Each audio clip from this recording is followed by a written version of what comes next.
Okay, so we're going to talk about number 6 really quick, but before I get into number 6, I just want to say there are so many things in this unit on sampling distribution. Like there's 20 things that you need to know in this chapter.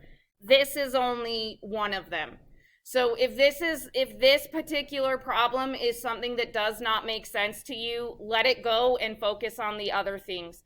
The good thing in statistics, or really any college level course, you can still be successful and not know every single little detail. So as I go through and explain this, if you're like, no, ain't no way, then spend your efforts focusing on something else that you might be weak at instead of this, because this is a more advanced idea. You will see it on your test, but it won't be nearly as difficult as this, I don't think. So what happened was some of you guys, instead of trying to like solve out the math, just found out what the new sigma was. Like you actually plugged this into your calculator and got a value. And then to answer this question, you took this sigma value and multiplied it by these things until you got the value that you got here. And honestly, that is what I would do to solve this problem. I would not have gone through and done all this math. The reason that I did this math, though, was because I wanted you to see where that was coming from.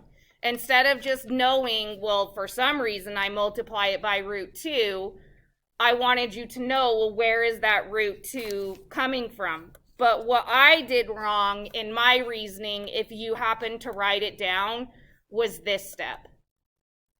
I don't know what I was thinking.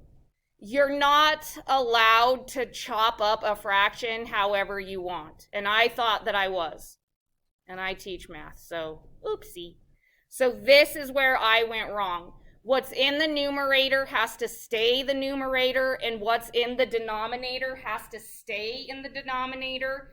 You can't mix them up like I did. So I'm not sure that many of you did it, but I'll show you exactly what I mean. If I have 5 divided by 1/2, I can't break this up and change it to 5/1 divided by 2. And for some reason, I was thinking that I could. So what I have to make sure is that my numerator stays my numerator and my denominator stays my denominator. So this was bad. If I wanted to simplify this, I would do it by multiplying 5 by 2/1. Because to divide fractions, you multiply by the reciprocal of what's in the denominator. So those are two properties that I needed to use to solve this the right way. So I'm just going to show you the work. You do not have to write it down. Just for those of you that may be interested, this is what I should have done. So this is the new standard deviation with me dividing that 750 in half. And then just like I was saying, I need to keep the numerator, and the denominator. But what I can do is split the root between the top and the bottom. So if I have one big root, I am allowed to change that to a root in the numerator and a root in the denominator. And then I could go even further and split the denominator. So numerator is the same, and it's hard to see because my colors aren't showing up very well. But this denominator stays the same. I just changed the way the root looks. So if you're understanding the math up until that point, that's great. I would never expect you to do this on your own. So then, if I finish that out, I can do what I did with this guy. I can take the numerator multiplied by the reciprocal of the denominator. So that's what I have here. This is your numerator multiplied by the reciprocal of the denominator. Then I just rearrange things slightly. So I move that root 2 to the front, and I put the 0.3, 0.7 over the root 70 or 750. Then I worked backwards. Well, if this is a root over a root, I can just change it back to one big root. And when I change that back to one big root, it turns into sigma sub p hat. And that's how you get answer B for that, and not answer D or C or whatever I had. So if me walking through it, you just understand the math, I think that's enough of an understanding that you can see how did I manipulate that so it's truly root 2 times the old sigma. Now that I've shown you, if I had that as a test question, honestly, I would have solved it like most of you solved it. I would have actually done the math instead of trying to figure this out, because doing the math is probably, like, actually calculating the standard deviations is probably a safer bet than trusting you're going to do all this algebra correctly. I wanted to show you this for two reasons. One, so that you knew where it came from, like I said, but two, in today's lesson, we're going to formalize this idea of adjusting your sample size. So I wanted you to be familiar with it. It's just really unfortunate that I messed up that problem, so then it's like even more confusing than it needs to be. So that should have been your answer for number 6. So 6 should have been B, and 8 should have been B. 8 was just a silly mistake for me. I do not even know what happened. Okay, so then, I know some of you guys have questions, so I don't want to make it seem like you're not going to have opportunity to ask questions, because you're definitely going to have opportunity to ask questions. But I want to recap very briefly the lesson to hopefully clarify things if you have questions, and then we'll go over any questions that you have. So the whole point of this lesson, or what we're doing in this lesson, is very similar to what we did with the dot plot. And in fact, the best examples are in your Can You Do. What we're doing in this lesson is what we did on this Can You Do, where it says, this newspaper article claims this one thing, but I got a sample that was different than the claim. So does my sample give evidence against the claim? And I think that you guys are used to that setup. There's a claim, I get a sample that's different. Should that worry me? In the problems we've been doing, we have a dot plot. So we have a dot plot where we can literally count the number of observations or the number of samples that were like ours. But what if you get a problem like the potato problem, and we don't have a dot plot? They don't show us a bunch of samples, and we can't go through and count, oh, well, there's 2 dots out of 500 dots that are the same as our sample. The way we get around not having that dot plot is this normal curve. This normal curve is your dot plot. And finding the area under the curve is the same as counting the dots from the dot plot. So we're doing a similar thing to what we did here, but now our dot plot is the normal curve, and our number of dots that are the same as our observation is the area under the normal curve that we're calculating. So what does all this then have to do with that? Well, in order for us to know that we can use this normal curve, we have to check these conditions. If one of these or two of them or all of them are not true, you can't do the calculation. So all three have to be true in order for you to use the normal curve.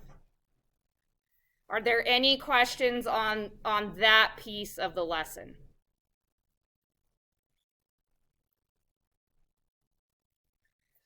So down here, this is what I would use to guide my problem solving. After you identify what's P and what's P hat, this is what I would use to help me through all of the problems. Because what this is saying is your sample will come from a normal distribution with this center and this spread, so we can use the standard normal curve. So I'm going to write, I think I'm going to write that in just for myself. What this bottom piece is telling you is that your sample comes from a normal distribution.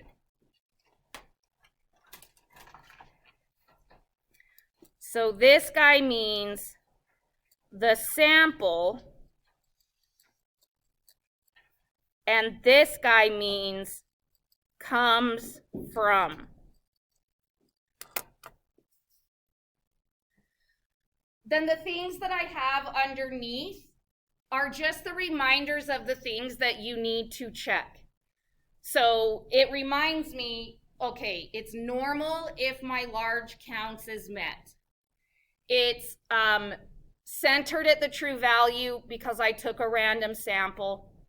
And I can calculate the spread because my sample is an appropriate size. These conditions always have to be checked.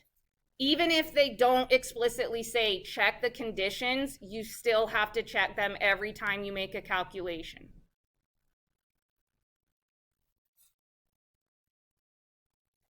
So then we did a couple of problems, and I don't think that I made it clear enough how you choose P and P hat. So I'm going to come back to that in just 1 second and talk about the Hispanic workers problem before I do that. I want to make it clear that for this example, when I was working it out to teach it to you, I got to this step and the large count condition was not satisfied. But I left it in. I didn't change it in your notes because I thought that it would be a good opportunity for me to show you that if any of these aren't true, you can't finish the problem. And you just write that on your test. I can't finish the problem because large counts isn't met. And that will get you full credit. I went through, though, and adjusted it because this is a really good problem. It was a good problem to practice. So I wanted to be able to do the problem. So I adjusted it, and I would never expect you guys to do this, and you would never be expected to. So everything that I have in red is just me changing it so that we could actually do the problem. But you would never, ever be responsible for figuring out, well, how do I fix this so that I can do the problem? So this was just to show you if one gets violated, you can't finish. And then I fixed it so that we could do it, so that we had at least one more practice before you tried the can you do. Is that making a little bit of sense? Okay. So then the last thing that I wanted to mention before I address questions for this lesson is when you're deciding your P and your P hat, there's some key words that you can look for that help you know which one's P and which one's P hat. So the biggest indication for P is if they use a word like suppose. Like they say, suppose 95% of the potatoes in a truckload are fine. Suppose this claim is true. That's, if they say the word suppose or assume, that's a really good indication that it's P. The other indication is that it's just a statement. Like they say 95% of the potatoes are acceptable. 10% of the ball bearings will be rejected. If they make a statement, that's usually P. How do we know where P hat comes from? Because they're normally associating it with the sample in their wording. So on this one, the poll respondents, they flat out tell you, of the people that responded to the poll, 67% said they drink the milk. So that is a sample value. In the ladies on the diets problem, they ask, what is the probability that 75% or more of the women in the sample? So once again, they're associating it with the sample. The Hispanic workers is a little bit more challenging than that. It's not as obvious which one is the sample and which one is the true value. But here they are stating there's 3,000 workers, 30% are Hispanic. This 15-member committee, it would be hard to know that that was your sample until you saw an example problem like this one.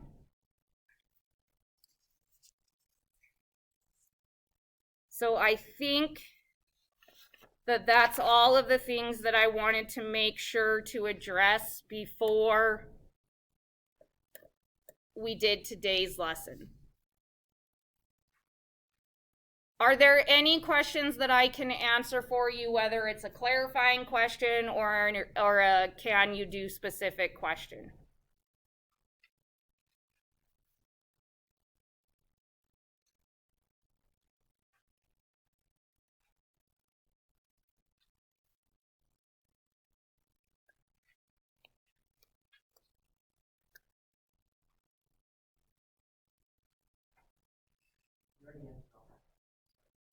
Bless you, Carter. Bless you. Did you get nice new cups at your Starbucks this Friday? I haven't been there since Okay. Mia told me there were nice new cups, and now I feel like I need to go buy them. But unless you go buy them on Fridays when the new cups come out at the Starbucks, they disappear. So I'm going to go this Friday. Okay, Brinley? I'm going to go buy me a bunch of cups. Okay, so when we do the lesson quiz, like when you get the 5 minutes or whatever to answer the questions for this part of the lesson, if there are questions on the can you do that you have, you are more than welcome to stop me and ask. My next period is independent study. If you want to stay a couple minutes and ask me your questions and then I can write you a note to class, you're welcome to do that. Because I know there might be some questions, so just because you didn't ask them now, it's okay if you want to ask them later. Okay, so today we go into sample means. And it is, I think, important to look at how similar these two pages are. And the fact that our sample means page is so similar to our sample proportions page should indicate to us that we are going to end up doing the same process for sample means. The conditions are just slightly different. Okay, so let's check this. Let us check this guy. So same setup. We have A. Suppose that blank is the blank of an SRS of size blank. I don't remember those blanks. Suppose that x, I better get it right. Oh, okay. Suppose that x bar is the mean of an SRS of size n. And I think that it's helpful to remind ourselves that the mean is the average.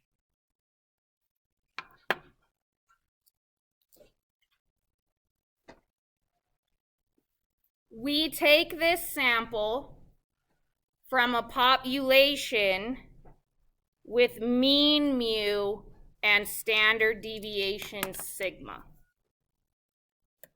So this is basically the same thing as last time, except for instead of a proportion, we're finding an average. The graphic is exactly the same, except for that they change p hat to x bar. And notice this time our formula for standard deviation is so much easier. It's just the standard deviation over the root of the sample. So if we want to find a probability and we don't have a dot plot that shows us a bunch of samples, we can rely on this knowledge that our sample probably comes from a normal distribution. Well, to know that, there's three things that we need to check. So on this one, our standard deviation gets much easier, but our shape is a little bit more involved. So on our previous one, we just had to check these large counts. But on this guy, we have some more to consider. So if n is less than 30, if n is less than 30, the shape of the sampling distribution is the same as the shape of the population. So if the population is right skewed, then your sampling distribution is right skewed. If the population is left skewed, the sample is skewed.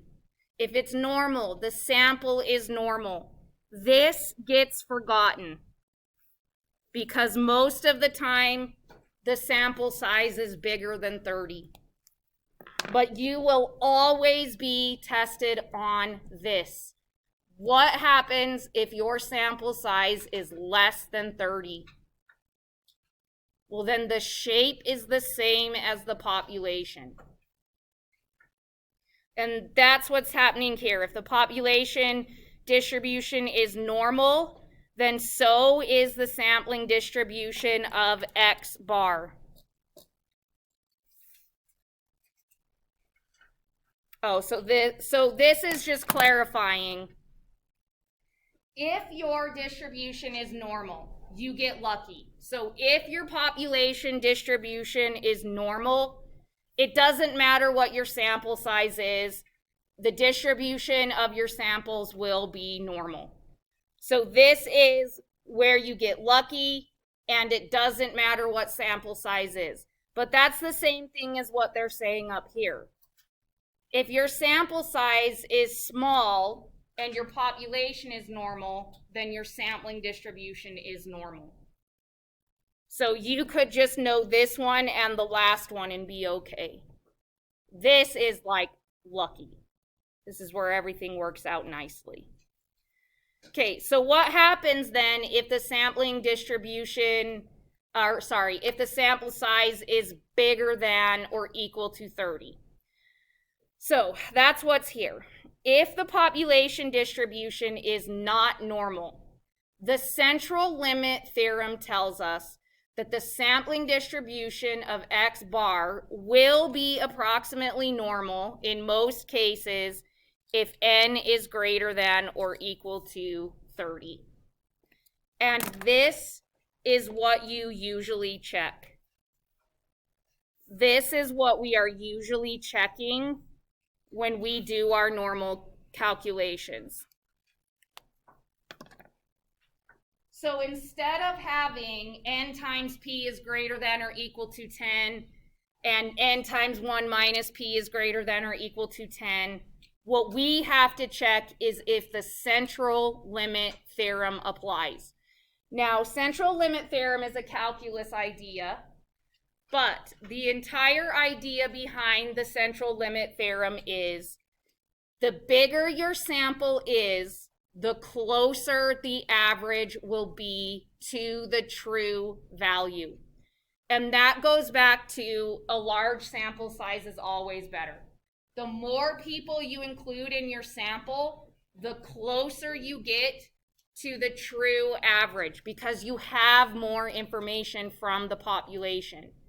So central limit theorem is that idea. If your sample is big enough, your average of that sample will get closer to the true average or the true value. So to check shape, we're checking is sample size bigger than or equal to 30. If it is, we're good. If it's not, then it's the same as your population distribution. Center, bless that this is just the same. You need to have random sampling. So center is the same requirement. You just have to have random sampling. The only thing that's different in this box is the notation that we use. So for center,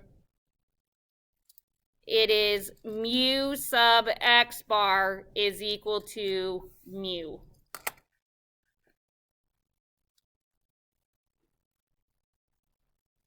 So they're just saying the average of your sampling distribution will equal the true value, which in our case is the center because it's normal. So center and average equal.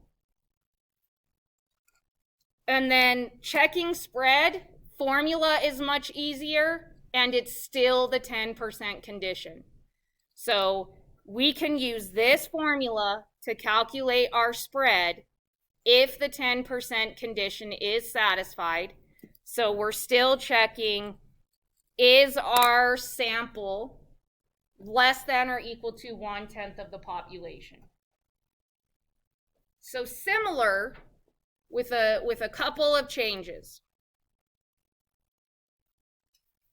In this little box here, we have a question about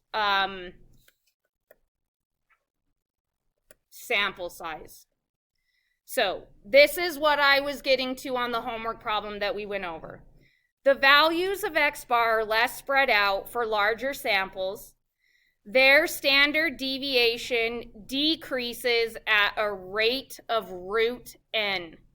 So you must take a sample 4 times as large to cut the standard deviation of the distribution in half. So they're saying that whenever you mess with sample size, it decreases at a rate of root n because root n is in the bottom of the fraction. So mathematically what they're saying is the following. Whenever you adjust your sample size, you can either divide by root n. So underneath here I'm going to say divide by root n,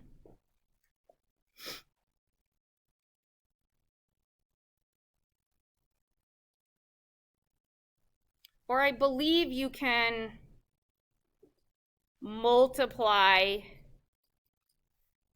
by 1 over root n. So you divide the whole thing by root n, or you can multiply the whole thing by 1 over root n. And that's related to this problem up here that we have in yellow. So this says, suppose that in a random sample of size 100, the standard deviation of the sample mean is 7.2. So they're telling you sigma is 7.2. If the researcher doubles the sample size, what is the new standard deviation of the sample mean? So you could do new sigma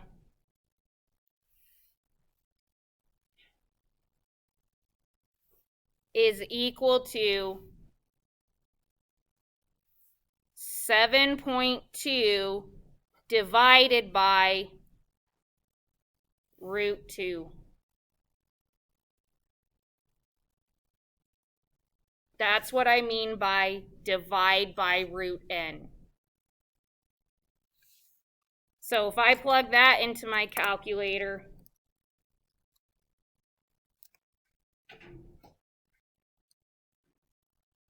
I get standard deviation decreases to 5.09.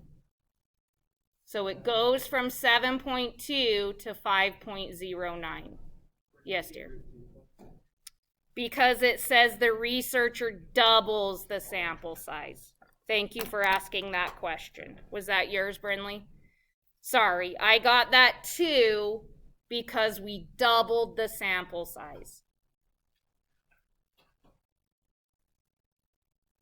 Thank you for asking that.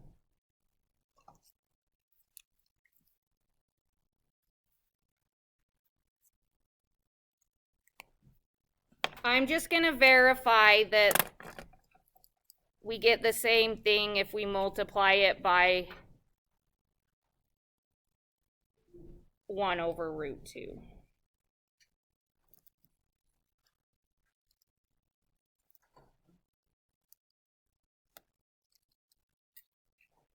No, I didn't do it right. Times. Yes. So either one works. Whatever one you feel most comfortable with will work.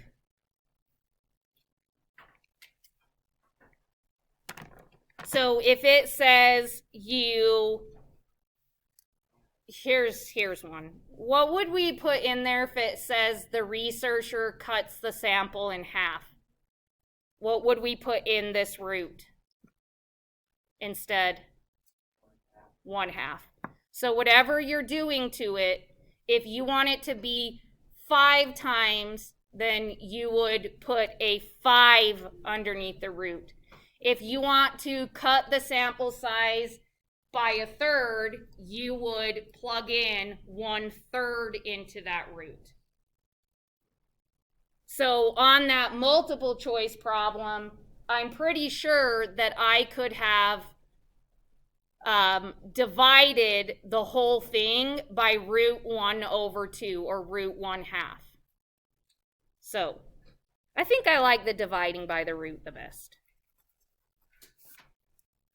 Okay, then down here, this is just saying the same thing as the last one, but the conditions have been updated where they needed to be.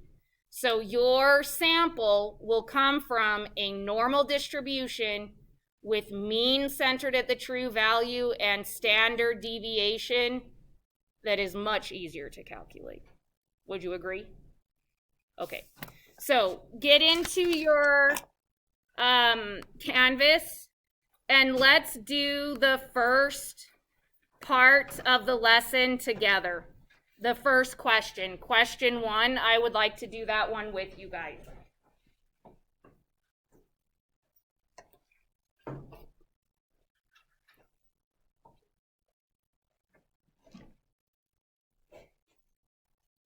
I'm just going to give everybody a minute to get there.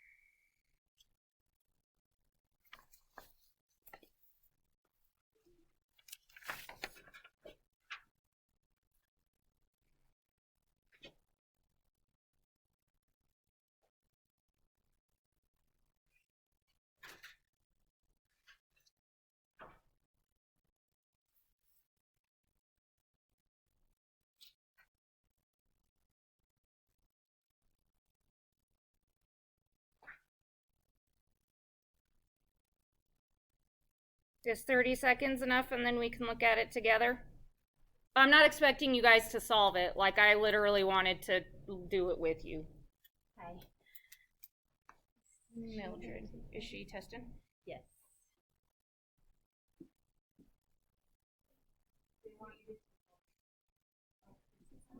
Oh, it's not published. Thank you, dear. I got it. Don't worry. Bam. Okay, refresh. Should be there now. Sorry about that.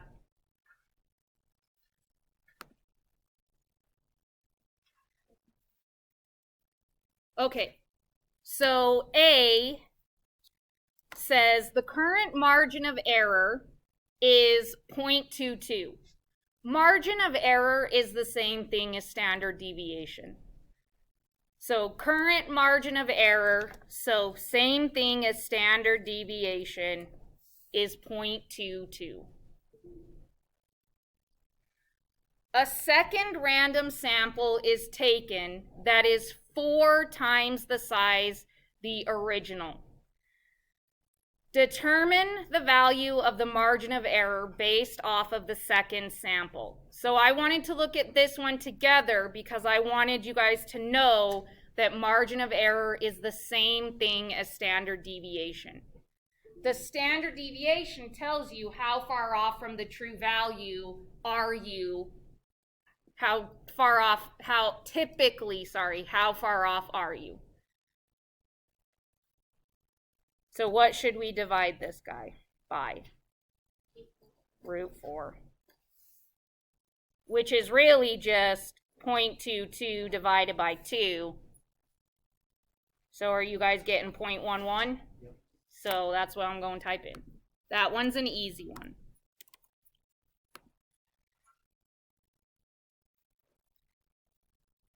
Okay, the next one, there's a bunch of different ways to think about the next one, and I think several of you would know how to do this intuitively.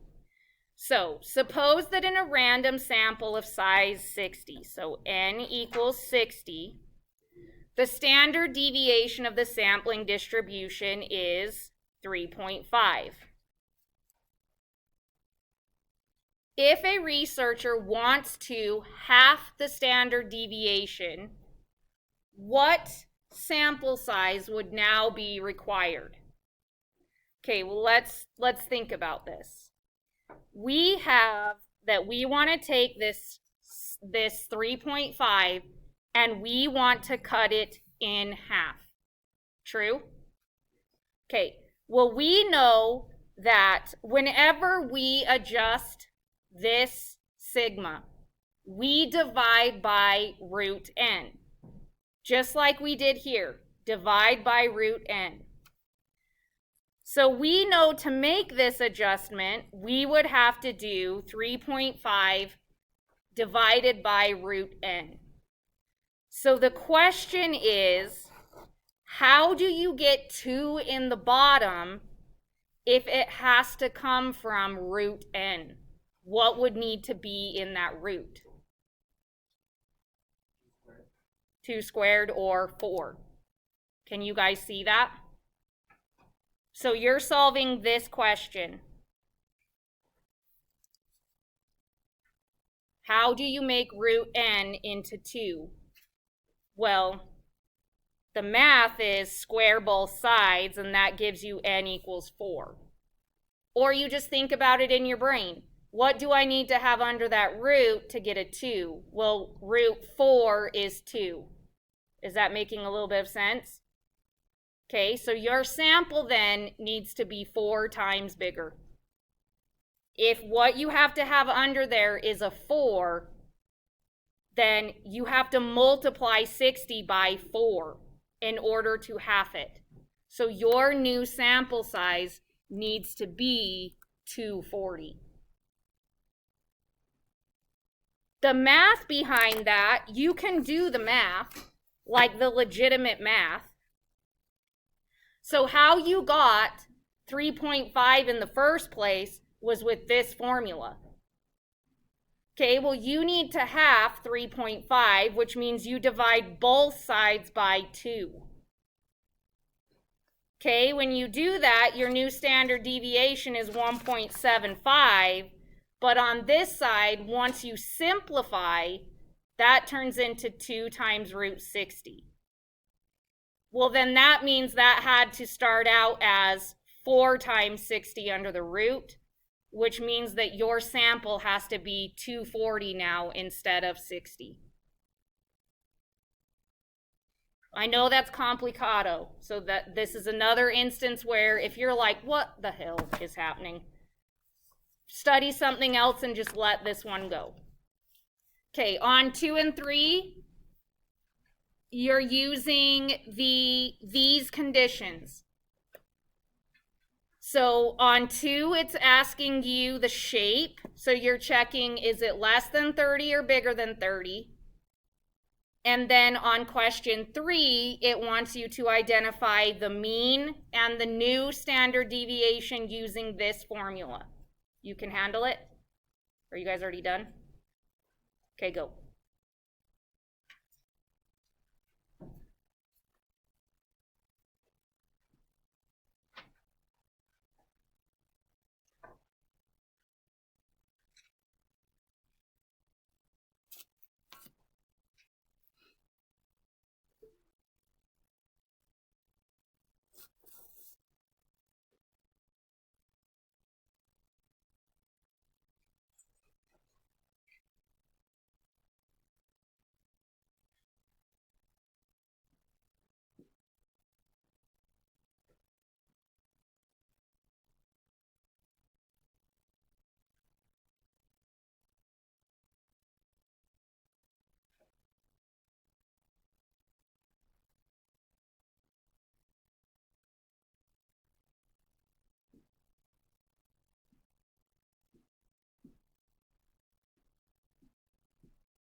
Is a minute enough?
That's just the rule. That's just the rule in statistics.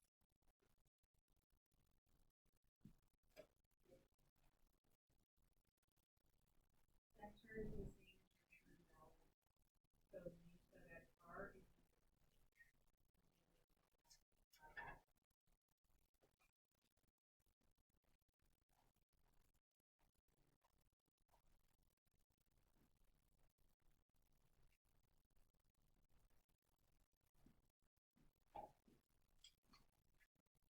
Okay, about another 30 seconds.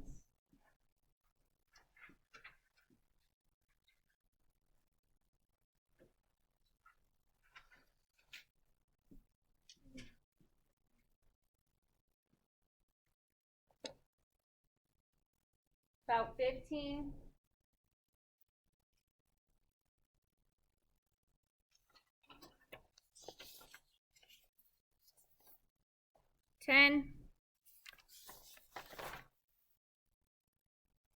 About 3. Okay, some great questions as I was walking around, so I just want to address those and then we'll move on. Number 1, where does this number 30 come from? That's just what the statistical geniuses tell us. They have found in their study and their research that typically if your sample size is bigger than or equal to 30, you're good. If you're less than 30, it's the same as the population. That is, the calculations are rooted in calculus. So at this level of stats, they just give us the number. In upper level stats, you start to investigate, well, where are we getting that number 30?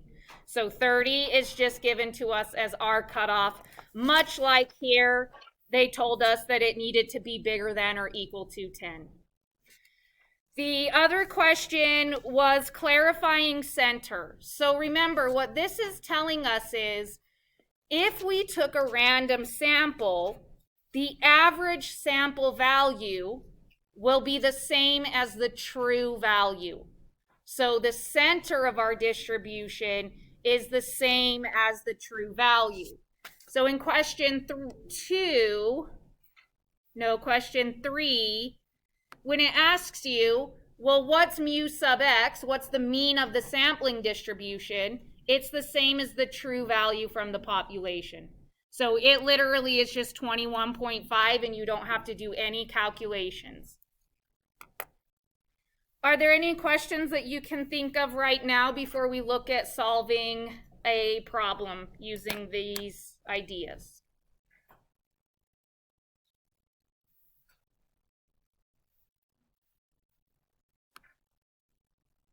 Okay, you need your Z table for the next part. What did I just do with my recording?